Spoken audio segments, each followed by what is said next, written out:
Hello students, hope you all are well, and today we'll discuss a new chapter, that is vector algebra, vector বীজগণিত.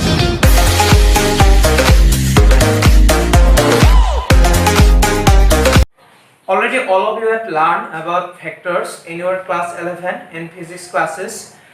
Here you have discussed so many things about vectors, but in our classes, in our maths classes of class 12, here we'll discuss only about vectors algebra. Some basic concept of vectors like vector addition, vector subtraction, vector multiplication like dot product, cross product, etc. Okay, now first thing,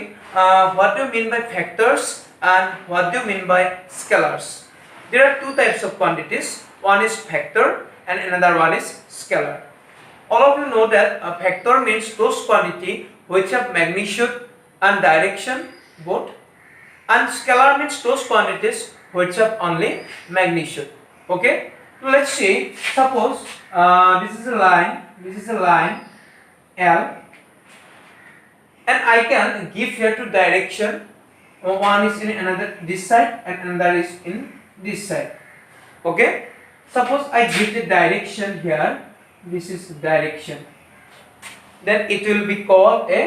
directed line. Okay, directed line. And suppose the initial point of the directed line is A, and the terminal point, suppose here the terminal point and the terminal point is B, and I give the direction here, then it is called a directed line. And you know the directed line have both magnitude means distance value, and similarly it have the direction. এই যেটা directed line পালো, এই directed লাইনডালৰ magnitude আছে, এটা value আছে নিৰ্দিষ্ট, and similarly এই directed লাইনডালৰ কি আছে, এটা ডাইৰেকশন আছে.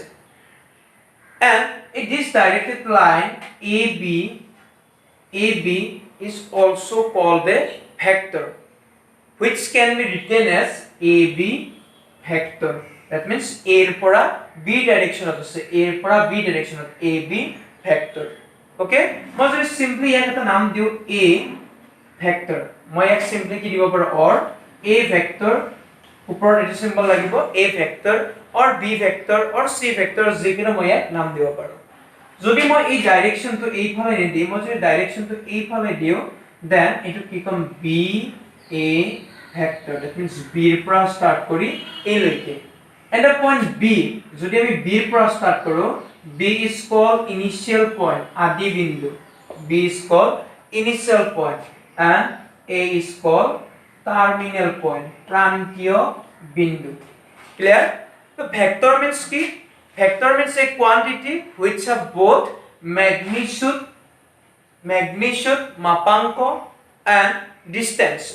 and direction, dik দুটা ৰাখিব লাগিব, তাৰ মানো ৰাখিব লাগিব, লগতে ডাইৰেকশন ৰাখিব লাগিব. And scalar quantity means those quantity which have only magnitude, যাৰ অকল ভ্যালুটো এ থাকিব বাট কোনো ধৰণৰ ডাইৰেকশন নাথাকে. ক্লিয়াৰ? সাপোজ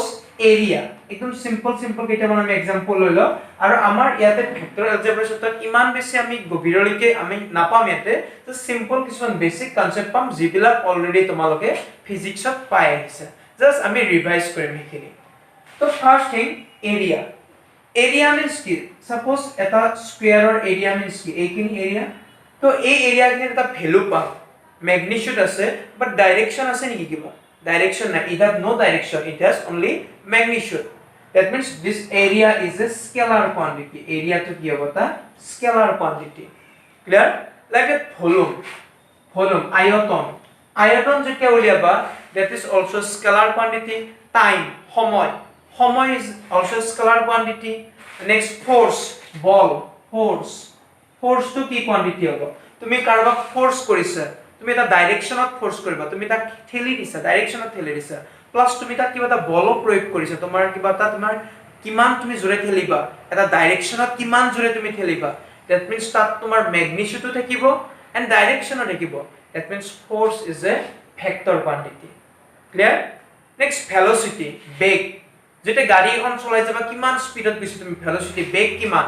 তার ডাইরেকশন থাকিব, তুমি কোন ফালে যাবা, প্লাস তার ভ্যালু থাকিব. That means velocity, acceleration are also a vectors quantity.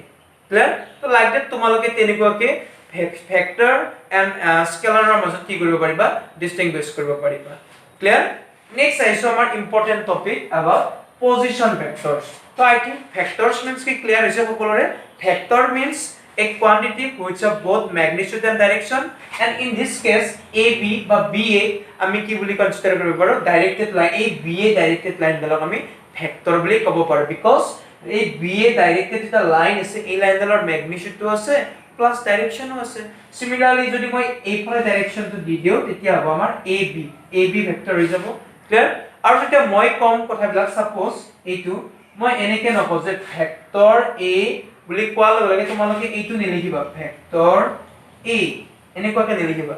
Vector A means তোমালোকে বুজিব লাগিব মই এইটো কৈছো A এৰ ওপৰত এই সিম্বলটো এৰৰটো আমি দিব লাগিব ভেক্টৰ সিম্বলটো ভেক্টৰ A মই যদি কও ভেক্টৰ AB দ্যাট মিন্স এইটো লিখিব লাগিব আৰু ভেক্টৰ AB বুলি কোৱাৰ লগে বুজিব লাগিব initial point is A and the terminal point is B clear next point position vector অবস্থান ভেক্টৰ একদম simple concept basic concept just অকমান গুৰুত্ব দিবা আৰু এইটো চেপ্টাৰ ভেক্টৰ এলজেব্ৰা বা ইয়াৰ পিছত যেটো চেপ্টাৰ আছে তোমালোকৰ 3 ডাইমেনশন যদি কনসেপ্ট খিনি বুজিলা ইয়াৰ কোৱেশ্চনত কোনো প্ৰবলেম নাই যি কোৱেশ্চন ইডিয়কে নিজে সলভ কৰিব পাৰিবা এটা বুজিলা what the meaning of position vector okay তো ইয়াৰ কাৰণে আমি 3D কনসেপ্ট লাগিব সাপোজ ক্লাস 11 ত পাইছিলা 3D suppose this is our y axis this is z axis and this is our x axis already কি হয় তুমি যেটো ৰুমত আছে সোৱা লাইভ যেটো আমাৰ ৰিয়েলত ক্লাস কৰো বা এটা যেটো মই অনলাইনত ক্লাস কৰিছো দুটা ক্লাছৰ মাজত বহুত ডিফাৰেন্স থাকে ৰিয়েলত যেটা ক্লাস কৰা যায় তোমাৰ যেটো ৰুম তুমি এটা নিজে যেটো ৰুমত আছা সেই ৰুমটোৰ কৰ্নাৰ এটা কনসিডাৰ কৰিবা যিকোনো এটা কৰ্নাৰ সাপোজ এইটো এটা কৰ্নাৰ তো তোমাৰ ফালে যেটা লাইন আহিব এটা লাইন অফ y axis উপৰৰ ফালে যেটা কৰ্নাৰটোৰ পৰা লাইন গৈছে সেইটো z axis নিজৰ ৰুমৰ কৰ্নাৰটো ভাবি লোৱা তোমাৰ ৰুমৰ কৰ্নাৰৰ উপৰ ফালৰডাল z axis তোমাৰ ফালে অহাডাল y axis আৰু সেই ফালে যেডাল গৈছে হেডাল হৈছে x axis তো লাইক দ্যাট ইয়াটো this is y this is z আৰু x টো যদিও মই ইয়াতে এনেকুৱাকে ড্ৰ কৰিছো বাট x axis টো এনেকুৱাকে নাই x axis টো ইয়াৰ পৰা অৰিজিনৰ পৰা এইটো টাইপত আছে আমাৰ যেটো ৰুমৰ কৰ্নাৰ এই ৰুমৰ কৰ্নাৰৰ পৰা এইটো টাইপত আছে ক্লিয়াৰ আৰু ইহঁতৰ মাজৰ এংগল কিমান 90 ডিগ্ৰী ওকে এটা মই এটা স্পেসত সাপোজ ইয়াতে মোৰ যেটো অপজিট আঙুলিটো আছে ইয়াত এটা মই পয়েন্ট লৈছো P suppose this is P তো মই তো ইয়াত আঁকিব নোৱাৰো সো মই বৰ্ডত 3D বস্তু এটা কনসেপ্ট এটা মই 2D ড্ৰ কৰিছো P and coordinate of P is suppose x y z তো অলৰেডি তোমালোকে পাইছা coordinate of P x y z means এই P পয়েন্ট তো পাব লাগিলে মোৰ যেটো হাতত P পয়েন্ট আছে এই P পয়েন্ট তো পাব লাগিলে মই অৰিজিনৰ পৰা যেটো মোৰ কৰ্নাৰৰ পৰা x axis অৰ্থাৎ এইফালে যাত axis আছে এই x axisত মই x ডিসটেন্স আহিব লাগিব দেন y axis ৰ ফালে মই y ডিসটেন্স এন্ড যে ওপৰৰ ফালে মই কিমান যাব লাগিব z ডিসটেন্স যাব লাগিব অকমান ইমাজিন কৰিবা the coordinate of P is x y z এতিয়া we have to find the position vector of P এর অবস্থান ভেক্টৰ তো মই কি কৰিলো এটো মোৰ অৰিজিন আছিল অৰিজিনৰ পৰা P লৈকে মই কানেক্ট কৰি দিলো O P আর মন করিবা position vector of P means directed line from origin to P কি কৈছো P এর position vector মানে আছে অৰিজিনৰ পৰা P পয়েন্টলৈকে যেটা আমাৰ ডাইৰেক্টেড লাইন সেই ডাইৰেক্টেড লাইন ডাল আছে P এর position vector that means PV means position vector of P is OP OP is P এর position vector clear এটা P OP ডিসটেন্স কিমান সাপোজ মই এইটো OP ভেক্টৰক সিম্পলি মই নাম দিছো R vector then magnitude of OP means OP length or ইয়াক কেনেকৈ লিখিব পাৰো ম্যাগনিটিউড অফ R because এইটো ভেক্টৰক মই R নাম দিছো magnitude of R that means R ৰ length কিমান হ'ব √over অলৰেডি ক্লাস 19 ত পাইছা ডিসটেন্স ফৰ্মুলা দুটা পইণ্টৰ O পয়েন্টৰ কোঅৰ্ডিনেট কিমান 0 0 0 তো আমাৰ OP ডিসটেন্স কিমান হ'ব x - 0 whole square that means x square y - 0 whole square that means y square plus z - 0 whole square that means z square this is the position vector of P which is OP vector and magnitude of OP means distance of OP কি লিখিলো আমি তো √over x square plus y square plus z square. Clear? The next point, direction angle. দিক কোণ মন কৰিবা মই আকৌ ডায়াগ্ৰামটো আঁকি লৈছো this is our z axis and this is our y axis and this is x axis this is our origin p point to ক'ত আছিল মোৰ এইখিনি দিছে মই ইয়াতে এটা rectangular imagine কৰিম এই ওয়ালখন মন কৰি দিবা suppose this is এইটো তোমাৰ ৰুমটোৰ কৰ্নাৰ y axis x axis z axis তো এই যিকোন ৰুমত যিকোন আমাৰ ওয়াল আছে এইখন ওয়াল মই এই ওয়ালখন ক'ত আছে y axis আৰু z axis ৰ মাজত that means this is our wall okay আৰু সেইফালে ইমান মান ডিসটেন্স যত মোৰ p পইণ্ট আছে এইখিনিত এখন মই বেলেগ ওয়াল নিজে ইমাজিন কৰিছো এইখন ওয়াল মোৰ ক'ত আছে সাপোজ এইখন মোৰ ওয়াল এইখন ওয়াল okay আৰু মই কি কৰিলো ওপৰৰ ফালে এখন চালি ইমাজিন কৰিছো সাইডত বেয়াৰ আছে that means the rectangular parallelogram এটা আয়তীয় ঘনক মই ইয়াতে ইমাজিন কৰিছো ওকে এটো x axis এ যাব x axis ঠিক আছে and this is our origin এটা মন কৰিবা এই যিখন ওয়াল আছে এইখন ওয়াল আছে মোৰ পিছৰ ওয়ালখন ব্যাকগ্ৰাউণ্ডৰ ওয়াল আৰু এইখন যিখন ওয়াল আছে এইখন ওয়াল হ'ল মোৰ অপজিটৰ ফ্ৰন্টৰ ওয়ালখন এইখন সাইডৰ এইটো সাইডৰ এইখন হেটো সাইডৰ এইখিনি ওপৰৰ আৰু এইখিনি তলৰ p point ক'ত আছিল p point আছিল মোৰ এইখিনি that means here the p point p and coordinate of p is x y z and I have connect it with o that means op our diagonal o origin and op our diagonal of the rectangle okay and now op will form triangles respectively with x y and z is the origin of op connect korilu op x axis y axis and z axis ৰ লগত তিনিটা angle কৰিব and this is মই ইয়াতে এনেকৈ বুজাব লাগিব this is x axis ৰ লগত angle suppose this is alpha y axis ৰ লগত angle suppose this is beta আৰু z axis ৰ লগত angle suppose this is gamma those three angles alpha beta gamma are called direction angle বুজি পাইছা OPA x axis y axis z axis ৰ লগত যে তিনিটা angle ক্ৰিয়েট কৰিব সেই তিনিটা angle alpha beta gamma কি কয় direction angle বুলি কয় দিক কোণ বুলি কয় clear দিশাংক direction cosine means cosine of direction angle আমাৰ যে তিনিটা দিক কোণ থাকিব সেই দিক কোণ তিনিটাৰ কি ল'ব লাগিব cosine that means cos অৰ্থাৎ cos alpha cos beta and cos gamma are called direction cosine দিশাংক and it is denoted by L M and N এই তিনিটা কি ৰে বুজোৱা হয় L M আৰু N ৰে বুজোৱা হয় ক্লিয়াৰ direction cosine কি ৰে বুজোৱা হয় cos alpha cos beta cos gamma that means direction angle or cosine আৰু কি হতো কি ৰে ডিনোট কৰে L M আৰু N ৰে ডিনোট কৰে ক্লিয়াৰ এতিয়া ইয়াৰ পৰা আমি এটা নতুন কনসেপ্ট আনিম ঠিক আছে তো নেক্সট চাবা এই যেটো OP ৰ অলৰেডি আমি ডিসটেন্স পাইছিলো magnitude of OP that is ইয়াক মই নাম দিছিলো R এটুক মই R ভেক্টৰ নাম দিছিলো ম্যাগনিটিউড অফ R ইকুয়াল কি পাইছিলো √r x square plus y square plus z square okay এতিয়া সবাটা নতুন কনসেপ্ট আনিম মোৰ অৰিজিন ক'ত আছিল কৰ্নাৰত this is our x axis imagine কৰিবা just this is our x axis তোমাৰ ৰুমৰ লগত x axis this is y axis and this is z axis ইয়াতে p পইণ্ট আছে অৰিজিনৰ পৰা p লৈকে কানেক্ট কৰিছো এতিয়া x axis ৰ যেটো কৰ্নাৰ তোমাৰ সৰি এটো অৰিজিন আছে x axis ত তুমি এটা পইণ্ট ইমাজিন কৰা তোমাৰ যেটো বক্স এই বক্সৰ যিখন চোৱা এইখন দেখি এইখন this side এই সাইডখন মোৰ হেইফালে আছে হেইফালৰ ওয়াল এই ওয়ালখনৰ এটো কৰ্নাৰত অৰ্থাৎ এইটো পইণ্টত x axis ৰ একদম মূৰৰ পইণ্টত এটা পইণ্ট ইমাজিন কৰা সাপোজ this is a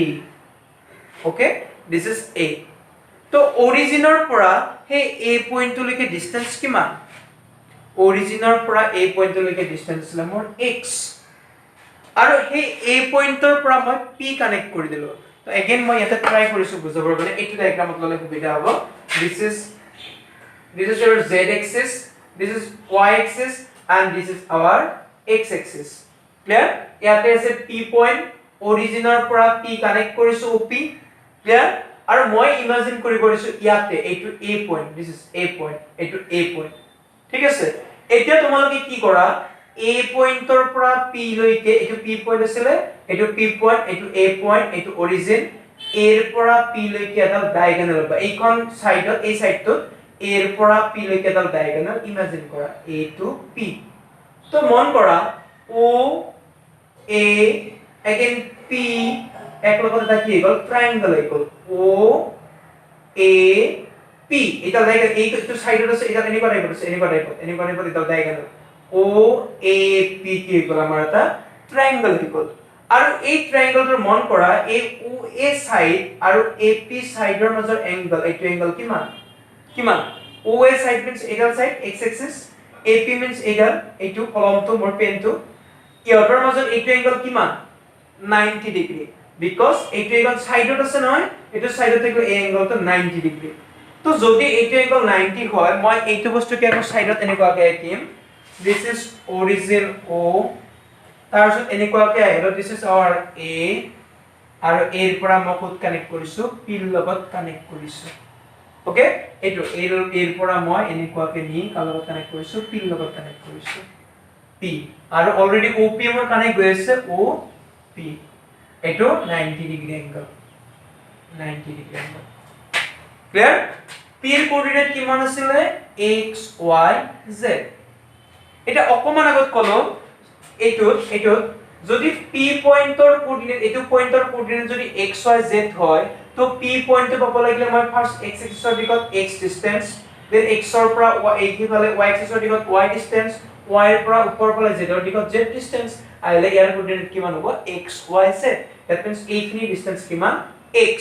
তো ইয়াতে আমাৰ OA কিমান হ'ব, x। OP কিমান আছিল, OP আছিল ম্যাগনিটিউড অফ R, already পাইছো আমি ম্যাগনিটিউড অফ R। তো therefore this angle এইটো angle কিমান আছিল, OPA, OA means x axis, OPA axis ৰ পৰা angle আছিল alpha। okay, therefore cos alpha equal কিমান পাবা, cos alpha means base by hypotenuse। তো base, here base কিমান, OA, hypotenuse means কিমান, OP, O এর ম্যাগনিটিউড, OP এর ম্যাগনিটিউড because distance। তো ইয়াৰ পৰা আমি পাম cos alpha equal O এর ডিসটেন্স কিমান x, OP এর distance means magnitude of R। তো ইয়াৰ পৰা কি পাও, again cos alpha means মই কি লিখিব পাৰো, L equal x by magnitude R implies x equal L into magnitude R। এইটো মনত ৰাখিবা। x কোঅৰ্ডিনেট তো আমি কেনেকৈ উলিয়াব পাৰো, with the help of direction, cosine and distance আমি তেনেকুৱাকৈ উলিয়াব পাৰো। তো এতিয়া আমি আকৌ বেলেগ কনসেপ্ট ইউজ কৰিম, মই জাস্ট সেইকাৰণে উলিয়াই দিছো x equal L into magnitude R। তো নেক্সট আমি কি কৰিম, এবাৰ এই যেটো আমাৰ ফিগাৰ আছিল, এই যেটো ফিগাৰ আছিল, এই ফিগাৰটোত মই x এক্সিছৰ ফালে এই পইণ্টটো লৈছো, এই পইণ্টটো ইয়াতে লৈছিলো, নেক্সট মই y এক্সিছত লম এই পইণ্টটো, অৰ্থাৎ এবাৰ মই b পইণ্ট এটা ইয়াতে কনসিডাৰ কৰিম y এক্সিছত। তো ইয়াতো সেম অৰিজিনৰ পৰা b পইণ্টটো ইয়াতে y এক্সিছত b পইণ্ট, আৰু b ৰ পৰা মই এইটো সাইডত দাও ডায়াগোনাল কন্টাক্ট কৰিলো p লৈকে। এইবাৰ এটা নতুন ট্ৰায়াঙ্গল পাবা o b and p, o b and p, আৰু এইটো সেম কি হ'ব, আমাৰ ৰাইট এংগল ট্ৰায়াঙ্গল। अगेन অৰিজিনৰ পৰা b লৈকে ডিসটেন্স কিমান আছিল, অলপ আগত পাইছিলো এইখিনি ডিসটেন্স আছিল y। তো লাইক দ্যাট অৰিজিনৰ পৰা b পইণ্ট লৈকে যেটো y এক্সিছত আছে, ডিসটেন্স কিমান আমাৰ y। সো আমি কি পাম ইয়াতে, অৰিজিনৰ পৰা b পইণ্ট লৈকে মই কানেক্ট কৰিলো, দ্যাট মিন্স এইবাৰ আহিব আমাৰ দিস ইজ আমাৰ b, আৰু ওপৰফালে p সেম আছে, আৰু অৰিজিনৰ পৰা b লৈকে distance y। Again y axis से OP লগত ফর্ম কৰা এংগল এবাৰ আলফা না থাকিব, এবাৰ থাকিব বিটা। ক্লিয়াৰ? তো দেন ফর্মুলা আহিব cos beta equal magnitude of OB by magnitude of OP। cos beta means m equal magnitude of OB means y, therefore y equal m r। Clear? Already কি পাইছিলো, x equal L magnitude r, এবাৰ পালো y equal m magnitude r আৰু সিমিলাৰলি যদি তুমি z এক্সিসত that means ইয়াতে এই যেটো আমাৰ ফিগাৰ আছিল এই যেটো ফিগাৰ এবাৰ যদি তুমি ওপৰত ইয়াতে যদি মই তো কলমেৰে দেখাইছো ইয়াত যদি তুমি এটা c পইণ্ট লোৱা দেন o c আৰু c ৰ পৰা যদি ওপৰৰ ফেসখনত যদি তুমি এটা ডায়াগোনাল ড্ৰ কৰা o c p তো then o c p triangle যেটো ৰাইট এংগল ট্ৰায়াঙ্গল তাৰ পৰা তুমি নতুন ফৰ্মুলা পাবা z equal m magnitude r clear z equal n magnitude r আহা কৰিছো সকলে বুজি পাইছা কিনি এতিয়া আমি উলিয়াম ৰিলেশন বিটুইন ডাইৰেকশন কোসাইন তো অলৰেডি পালা y equal mr x equal lr and z equal nr now we have magnitude of r equal root over x square plus y square plus z square already আমি এটো পাই আছো তো ইয়াৰ পৰা both side যদি মই square কৰি দিও স্কয়ারিং on both side magnitude of r square equal x square plus y square plus z square again x means l into magnitude r so magnitude of r square equal l into magnitude of r the square wording l square r square again y equal m into magnitude r that means y square equal m square magnitude r square and z square equal n square magnitude r square okay now তুমি ৰাইটৰ পৰা magnitude r square common লব পাৰা common লৈ both side cancel কৰি দিয়া cancel কৰে ইয়াত থাকিব 1 আৰু ইয়াত থাকিব l square plus m square plus n square where l and n are the direction cosine দিশাঙ্ক that means the relation between direction cosine is l square plus m square plus n square equal always 1 clear so direction cosine দিশাঙ্কৰ মাজৰ সম্বন্ধটো কি direction cosine or square or যোগফলটো সদায় কিমান হয় 1 হয় hope that সকলে বুজি পাইছা তো next আইছো আমি about direction ratio দিশানুপাত direction ratio দিশানুপাত তো direction ratio means কি মই simply just এটা লাইনত কৈ দিম আৰু এখিনি নোটস কৰি লবা মই মুছি লৈছো তো direction ratio means simply মই এটা লাইনত কম যে any three numbers any three numbers abc any three numbers যিকিনো হ'ব পাৰে any three numbers আৰু মই এই নাম্বাৰ কিটা কি নাম দিছো a b c which are proportional to direction cosine is called direction ratio dr to ki koso any three number abc which are proportional means they have the same ratio with the direction cosine means l m n are called direction ratios যিকিনো তুমি তিনিটা number find কৰিব লাগিব like abc আৰু কিয় কি হ'ব লাগিব direction cosine ৰ লগত proportional that means they must have the same ratio with lmn অর্থাৎ a by l equal b by m equal c by n same ratio that means equal to something scalar suppose k scalar result scalar quantity কি পাইব লাগিব then these three numbers abc are called direction ratio clear এই তিনিটা নাম্বাৰক এটা কি বুলি কব direction ৰেশিও বুলি কব এটা মন কৰিবা ইয়াতে আমি এটা নোটস লম নোটসত আমি এটা পয়েন্ট উলিয়াইলাম নিজে তো কি পয়েন্ট উলিয়াম চাবা অলৰেডি মই ডায়াগ্ৰামটো আঁকিছিলো this is our z axis this is our y axis this is x axis and here the point p with coordinates x y z and we connect op okay and this is vector r okay and distance is denoted by magnitude of r clear and we all of about ami ki palo we have got x equal l into magnitude r y equal m into magnitude r and just all of about paisilo and z equal n into magnitude r clear ami ekhine paisilo eta mon koriba এই যে coordinate xyz কি just কিবা এটা number like let's suppose আমি যে আগত 2D পাইছিলো x axis y axis কোনবা এটা পইণ্টৰ কোঅৰ্ডিনেট -1 2 4 5 তো লাইক দ্যাট কি পইণ্টৰ কোঅৰ্ডিনেট xyz যদিও মই নামত লিখিছো xyz ইজ এনি নাম্বাৰ যিকোনো নাম্বাৰ হ'ব পাৰে ভ্যালু তো মই সাপোজ xyz যিকোনো নাম্বাৰ বুলি তোমালোকে গম পালা এতিয়া মই প্ৰুফ কৰিব গৈ আছো যে এই যে p পইণ্টৰ কোঅৰ্ডিনেট এই কোঅৰ্ডিনেট তিনিটা ডাইৰেকচন ৰেশিওৰ কাম কৰে বুলি মই প্ৰুফ কৰিব গৈ আছো দ্যাট মিন্স মই যদি abc ৰ ঠাইত xyz লিখো বিকজ abc are also কি abc are also any three numbers মই যদি abc ৰ ঠাইত xyz ৰে ৰিপ্লেস কৰো দেন xyz lm n ৰ লগত সেম ৰেশিও কৰে বুলি মই প্ৰুফ কৰিব গৈ আছো okay so মই ফাৰ্স্ট ফাইন্ড কৰিম what is the value of x by l what is the value of y by m and what is the value of z by n x by l means x means abo ki paisa already l into magnitude r denominator to say l to cancel kole ki hobo magnitude r y by m y equal n into magnitude r n ase n cancel hobo kiman magnitude r similarly z by n sorry this is our m and this is m and z by n equal z equal n magnitude r denominator n cancel kole ki bolo magnitude r আৰু তোমালোকে গম পাইছিলা যে magnitude r is a scalar quantity because r is the factor from o to p so magnitude r means ki o p distance means ki eta scalar quantity so that means x by l equal y by m to ami ki palo x by l equal y by m equal z by n equal magnitude r which is a scalar quantity to amar eitu jitu moi log hoisilo eitu logot same satisfy korise na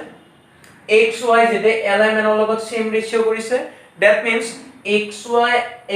y z are the direction ratio of the line op a op line er direction ratio kiman x y z etia as a whole enekwa ke monot rakhiba যে যেতিয়া point এটা original লগত connect করা যায় when we connect a point with the origin then the direction ratio then the coordinates of the given point will work as a direction ratio for that line কি কৈছো যেতিয়া আমি point এটা original লগত connect কৰিম তেতিয়া সেই পয়েন্টৰ coordinate কেইটাই সেই লাইন ডালৰ কাৰণে কিহৰ কাম কৰে ডাইৰেকচন ৰেশিওৰ কাম কৰে অৰ্থাৎ ইয়াতে x y z কোঅৰ্ডিনেট নিতে আমাৰ কিহৰ কাম কৰিলে ডাইৰেকচন ৰেশিওৰ কাম কৰিলে ক্লিয়াৰ